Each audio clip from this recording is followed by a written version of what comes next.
हे आहे गोकुळचं श्रीखंड, अगदी जिभेवर रेंगाळणार. जिभेवरच नाही तर मनावरही रेंगाळणार. गोकुळ श्रीखंड, मनावर रेंगाळणार.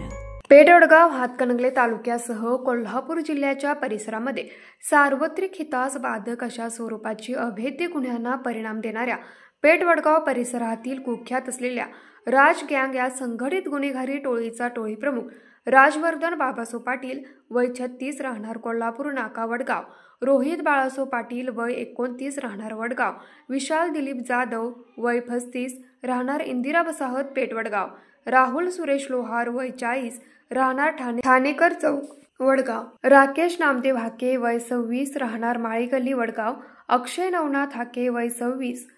राहणार माळी गल्ली वडगाव, शुभम संजय शिंदे वय 19 राहणार शिवाजी चौक वडगाव, प्रवीण संभाजी माने वय 31 राहणार सुतार गल्ली, तेजस दिलीप जाधव वय 26 राहणार माळी गल्ली वडगाव, प्रभाकर गोविंद कुरणे वय 50 राहणार मौजे तासगाव, अजित तानाजी सावंत वय 25 राहणार वडगाव, विकास भगवान अवघडे वय 40 राहणार भादोले, शुभम दत्तात्रेय यादव वय 25 राहणार पेठवडगाव, मंथन उमेश सराटे वय 27 राहणार वडगाव, रोहित सुरेश जाधव वय 29 राहणार वडगाव, दीपक संपत भोसले वय 31 राहणार शिवाजी चौक वडगाव, महेश गणपती डेवेकर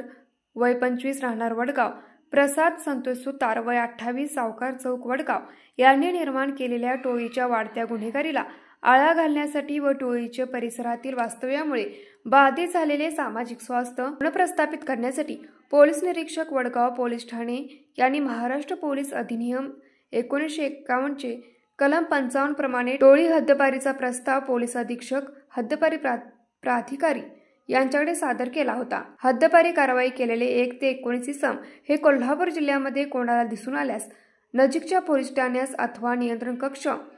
0231 266 2333 येथे संपर्क करून माहिती द्यावी. माहिती देणाऱ्याच्या नावे गोपनीय ठेवले जाईल असे योगेश कुमार गुप्ता यांनी नागरिकांना आवाहन केले आहे. न्यूज मराठी 24 साठी निरंजन पाटील, कोल्हापूर.